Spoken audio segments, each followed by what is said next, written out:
सावन के सोमवार के दिन व्रत रखने का विशेष महत्व बताया गया है। आज सावन सोमवार का चौथा व्रत है। सावन सोमवार के व्रत को करने वाले भक्तों के लिए इस कथा का पाठ करना अनिवार्य है। ऐसी मान्यता है कि सावन सोमवार के व्रत में कथा का पाठ किए बिना व्रत का पूर्ण फल नहीं मिलता है। सावन सोमवार व्रत कथा। पौराणिक कथाओं के अनुसार एक साहूकार था। वह भगवान शिव का अनन्य भक्त था। उसके पास धन दौलत किसी भी चीज की कमी नहीं थी।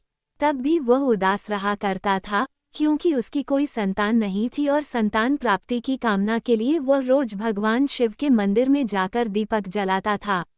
साहूकार के भक्ति भाव को देखकर एक दिन माता पार्वती ने भोलेनाथ से कहा कि प्रभु, यह आपका अनन्य भक्त है, इसके सभी कष्टों को अवश्य दूर करना चाहिए। शिवजी बोले कि हे देवी, इस साहूकार की कोई संतान नहीं है, यही इसके दुख का कारण है। माता पार्वती ने कहा, हे ईश्वर, कृपा करके इसे पुत्र का वरदान दीजिए। तब भोलेनाथ ने कहा कि हे पार्वती, इस साहूकार के भाग्य में संतान का योग नहीं है। अगर इसे पुत्र प्राप्ति का वरदान मिल भी गया तो वह केवल 12 वर्ष तक ही जीवित रहेगा। इसके बाद भी माता पार्वती नहीं मानी और बोली, प्रभु, आपको इस साहूकार को पुत्र का वरदान देना ही होगा, वरना भक्त क्यों आपकी सेवा पूजा करेंगे। माता के बार बार कहने से भोलेनाथ ने साहूकार को पुत्र का वरदान दिया, लेकिन ये भी कहा कि ये पुत्र केवल 12 वर्ष तक ही जीवित रहेगा। साहूकार ये सब बातें सुन रहा था। ये सुनने के बाद वह पहले की ही तरह भोलेनाथ की पूजा अर्चना करता रहा। वरदान के प्रभाव से 9वें महीने में साहूकार को पुत्र की प्राप्ति हुई। परिवार में खूब खुशियां मनाई गई, लेकिन साहूकार पहले की तरह ही उदास रहा और पुत्र की कम आयु का जिक्र उसने किसी से भी नहीं किया। जब पुत्र 11 वर्ष का हुआ तो एक दिन साहूकार की पत्नी ने पुत्र के विवाह के लिए कहा।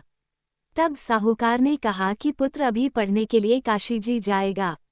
इसके बाद उसने पुत्र के मामा को बुलाया और कहा कि इसे पढ़ने के लिए काशी ले जाओ और रास्ते में जहाँ भी रुकना वहाँ यज्ञ और ब्राह्मणों को भोजन कराते हुए आगे बढ़ना। वे दोनों इसी तरह करते हुए जा रहे थे कि रास्ते में एक राजकुमारी का विवाह हो रहा था। जिससे राजकुमारी का विवाह होना था वह एक आंख से काना था। उसके पिता ने जब अति सुंदर साहूकार के बेटे को देखा तो उसने सोचा कि क्यों न इसे ही दुल्हा बनाकर शादी के सारे कार्य संपन्न करा लिया जाए। इसके लिए राजा ने मामा को बहुत सारा धन दिया। तब मामा बालक को दुल्हा बनाने के लिए मान गया।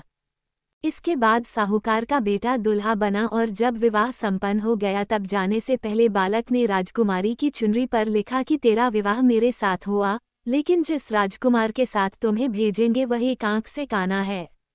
इसके बाद वह अपने मामा के साथ काशी के लिए चला गया।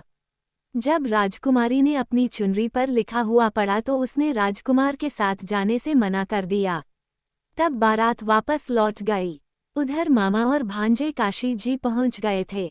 एक दिन जब मामा यज्ञ की तैयारी कर रहे थे और भांजा बहुत देर तक बाहर नहीं आया तो मामा ने अंदर जाकर देखा तो भांजे के प्राण निकल चुके थे। वो बहुत परेशान हुए, लेकिन सोचा कि अभी शोक मनाया तो ब्राह्मण चले जाएंगे और यज्ञ अधूरा रह जाएगा। यज्ञ संपन्न हुआ तो मामा ने रोना पीटना शुरू कर दिया। तभी भगवान शिव पार्वती उधर से जा रहे थे। तब पार्वती जी ने शिवजी से पूछा, हे प्रभु, ये कौन रो रहा है।